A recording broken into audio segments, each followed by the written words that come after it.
I recently bought another car.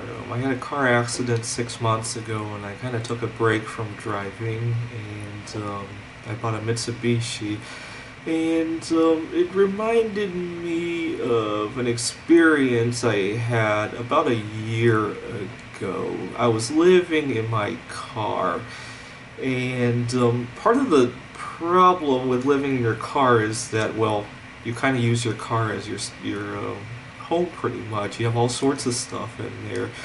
And it made for a confusing situation. I obviously had a lot of valuable electronics. I had a coin collection. I had books and other reading materials, and obviously had my sleeping bag in there.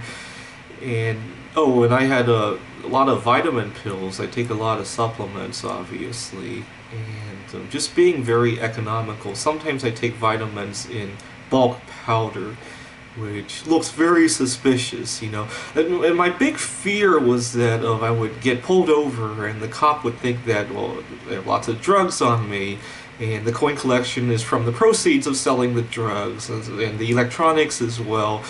And I got very scared at one point, and to the point that I would be waiting at a red light where you could potentially turn on red, and I would just stay there. You know, I didn't want to obviously cause an accident or make a mistake, and you know, maybe there's a no turn red sign and I'm not seeing it or something like that.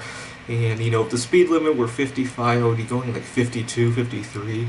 It still, I still had that accident though, so obviously I need to be a little bit more careful than even that. Oh, and I was scared out of my mind. And also, at one point, I was dating a 16-year-old girl. You know, if I caused an accident and we were both unconscious, and then I had all that stuff in there, it would make for a very tough explanation of why things were the way they looked like. And actually, yesterday with my new car, I had a little bit of a scary situation as well because I was trying to clean the interior of the car, trying to get odors out of it. Obviously, the dealer had cleaned it with various fragrances, and I wanted to get the odor out. So I had put baking soda all over the car, and then left it there like that for the day. And then I was driving to the vacuuming place to vacuum the baking soda out. And obviously, I didn't want anyone to think that the car was just full of cocaine powder, you know, and kind of reminds me of how healthy eating can be. It's best that you don't explain until somebody really wants to discuss it with you. I see so many people, they get into healthy eating and they want to go everywhere and lecture everybody.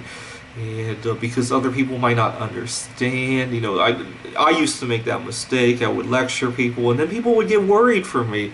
They think that if I'm not eating, you know, they think that, you know, fast food deficiency can kill you, you know.